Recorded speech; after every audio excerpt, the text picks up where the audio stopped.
Welcome back to my YouTube channel. तो आज हम पोस्ट सीरीज को फिर से कंटिन्यू करने जा रहे हैं। अगर आपने प्रीवियस चैप्टर्स की एक्सप्लेनेशन नहीं देखी तो आप देख सकते हो, प्लेलिस्ट में अवेलेबल है, लिंक डिस्क्रिप्शन में भी, तो आप डायरेक्ट वहां पे लेकर के देख सकते हो। तो जैसे कि हमने प्रीवियस चैप्टर में देखा था, लू ज़ेंग यून की एन्चेंटमेंट को तोड़ देता है और एज अ रिवॉर्ड वो किस मांगता है और यून उसे दे भी देती है किस। तो चैप्टर नंबर 23 की स्टार्टिंग होती है। लू ज़ेंग अपना सामान पैक कर रहा होता है वहाँ से जाने के लिए। वो सोच रहा होता है क्योंकि उनके सेक्ट के जो डिसिपल्स हैं वो पहले यहाँ से जा चुके हैं और सेक्ट के डिसिपल है वो वापस तो आएंगे नहीं, सिर्फ मुझे लेने के लिए। ऐसा करता मैं खुद ही चला जाता हूँ यहाँ से। फिर लू ज़ेंग बैग को लेके बाहर चलने पड़ता है। लू ज़ेंग सोच रहा होता है कि उन बड़े टाइम से अपने कमरे से बाहर नहीं आई है, चलो अब क्या कर सकते हैं, ये अब टाइम है यहाँ से जाने का। फिर लू ज़ेंग वहाँ से जाने लग पड़ता है। लू ज़ेंग एक रास्ते पे आता है और बोलता है कि मैंने ये रास्ता तो पहले कभी नहीं देखा पर ये माउंटेन्स मुझे बड़े ज्यादा फेमिलियर लग रहे हैं। लू ज़ेंग उन माउंटेन्स की तरफ जा रहा होता है तो वहाँ पे एक पीक पे खड़ा हो जाता है और उसको एक पॉन्ड भी दिखाई देता है। लू ज़ेंग सोचता है कि हाँ अब मुझे याद है, ये तो जेड ड्रैगन वैली है जो कि मेंशन की गई है की कल्टीवेशन मेथड में। लू ज़ेंग की तरफ फ्लाइंग एक्सेस आ रहे होते हैं और वो उनमें से एक आवाज सुनाई देती है लू ज़ेंग को कि तुम कौन हो। लू ज़ेंग अपने फ्लाइंग नाइफ से उन एक्सेस को तोड़ देता है तो वहाँ पे दो इंसान आ जाते हैं और बोलते हैं ये फॉरबिडन यू फैमिली का एरिया है और हम फॉरबिडन यू फैमिली के बंदे हैं। ये ऐसा प्लेस है जहाँ पे कोई भी आ सकता है, आप जल्दी करो और यहाँ से लीव कर जाओ वरना हम तुम्हें जबरदस्ती यहाँ से भगा देंगे।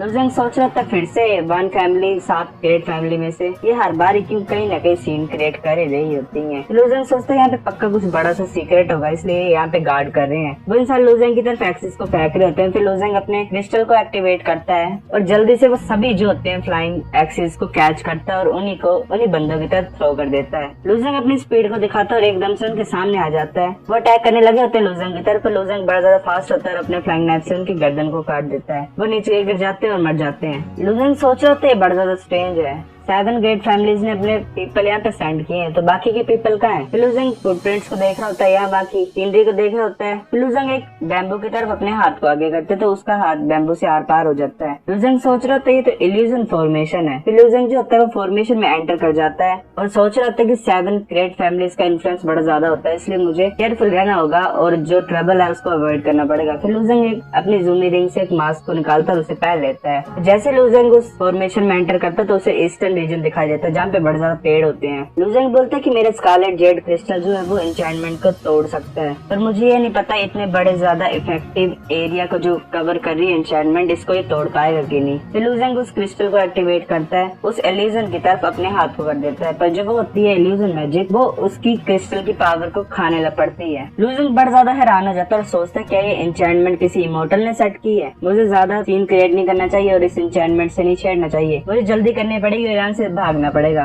तभी लू ज़ेंग के उस एन्चेंटमेंट से छेड़ने से एक बड़ा सा टाइगर आ जाता है जो कि इतना बड़ा होता है कि उसके सामने बड़े बड़े पेड़ भी छोटे छोटे से लग रहे होते हैं। वो लू ज़ेंग की तरफ दहाड़ता है और उसके दहाड़ने से साउंड वेव्स रिलीज होती हैं। उन साउंड वेव से लू ज़ेंग पीछे उड़ के पेड़ से टकराता है। लू ज़ेंग सोच रहा होता है कि ये क्या हो रहा है। फिर वो टाइगर फॉर्मेशन से बाहर आने की कोशिश कर रहा होता है तभी इस फॉर्मेशन से जो इलेक्ट्रिसिटी होती है, थंडर होती है, वो उस टाइगर के ऊपर अटैक कर देती है। वो टाइगर भाई मर जाता है और उसका जो क्रिस्टल कोर होता है वो नीचे गिर जाता है और वो डीमन क्रिस्टल कोर भी इतना बड़ा होता है कि वो पेड़ों से भी बड़ा होता है। लू ज़ेंग सोच रहा था अगर उसमें डीमन कोर में से एनर्जी को रिलीज कर पाऊंगा तो ये पॉसिबल है कि मैं इस पूरे रीजन को डिस्ट्रॉय कर सकता हूँ, पर ये बुरी बात है कि मैं उसे कलेक्ट नहीं कर सकता उस फॉर्मेशन के अंदर जाके। फिर लू ज़ेंग आगे की तरफ बढ़ने लग पड़ता है। लू ज़ेंग सोच रहा होता है अगर मैं इसी रास्ते में चलता रहूंगा तो मुझे एक जगह मिल जाएगी जहाँ पे जायंट्स जीतते हैं। लू ज़ेंग आगे बढ़ते बढ़ते एक जगह पे पहुंच जाता है, वहाँ पे बिल्डिंग्स होती हैं। लू ज़ेंग सोचता है कि अच्छा ये वो जो मैसिव एन्चेंटमेंट थी जहाँ पे वो टाइगर मारा गया वो इस बिल्डिंग ने क्रिएट की है, क्या इस बिल्डिंग में कोई इमोर्टल रहता होगा।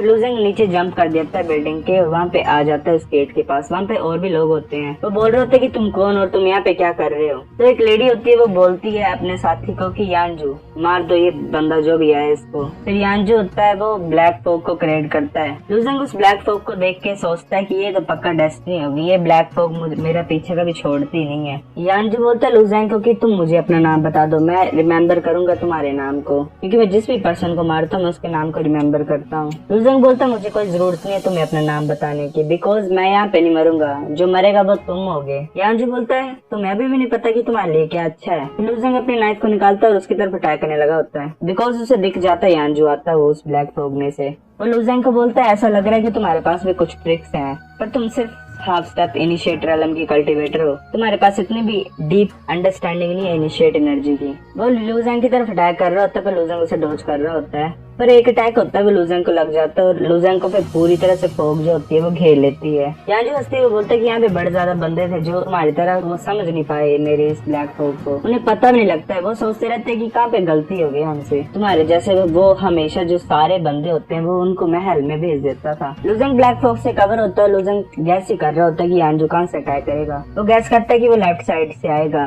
पर वो लेफ्ट साइड पे अपनी नाइफ से अटैक करता है, पर फिर वो सोचता है कि राइट साइड पे है। फिर वो सोचता है कि नहीं मेरे पीछे है, पर पीछे से वो यानजू आ जाता है और उसे एकदम से अटैक कर देता है हंसते हुए और बोलता है कि तुम्हें मजा आ रहा है क्या। यानजू बोल रहा होता है कि बदतमीज बच्चे, मैं तुम्हें पक्का मार दूंगा। यहाँ पे लूजेंग सोच रहे थे कि जो 7 ग्रेट फैमिलीज होती हैं वो पक्का बड़े ज्यादा एरोगेंट होती हैं, इसलिए वो किसी और को नहीं भेजेंगी यहाँ पे मुझे मारने के लिए, मुझे सिर्फ यानजू से डील करना पड़ेगा। तो मेरे पास एक आइडिया है। लूजेंग आगे की तरफ देख रहा होता है स्मोक में और बोलता है कि मुझे ऐसा लग रहा है कि अब तुम आगे से अटैक करोगे। फिर वो आगे की तरफ अटैक करता है। लूजेंग बोलता है कि मैंने गैस गलत की है, मुझे अब लग रहा है तुम पीछे से अटैक करोगे। लूजेंग पीछे की तरफ देख के फिर से आगे अटैक करता है क्योंकि वो आगे खड़ा होता है। लूजेंग बोल रहा होता है तो अच्छा तुम अपने इनिशिएट एनर्जी से तुम इल्यूजन भी क्रिएट कर सकते हो, इसलिए तुम मुझे पागल कर रहे थे कि तुम आगे और पीछे दोनों एक टाइम पे कैसे हो। फिर वो नीचे बैठा होता है यानजू। लूजेंग उसकी तरफ देख रहा होता है। यानजू बोलता है कि तुम सही हो, पर तुमने कैसे फिगर किया कि कौन सी मेरी रियल इनिशिएट एनर्जी है। लूजेंग उसको मार देता है और बोलता है कि जाओ तुम नेट पे जाके पूछो। बाकी बंदे बोल रहे होते हैं कि यानजू मर गया, ऐसा कैसे हो सकता है। फिर वो लेडी बोलती है कि तुम कौन हो। लूजेंग बोलता है कौन हूँ मैं, ये मैटर नहीं करता है और उससे तुम्हें भी कुछ फर्क नहीं पड़ना चाहिए, पर यहाँ पे अपना फेम यूज मत करो 7 ग्रेट फैमिलीज का मुझे डराने के लिए और मेरे रास्ते से हट जाओ। तो एक इंसान हंस रहा होता है साइड में कि ये कितना ज्यादा बदतमीज और क्या बोल रहा है।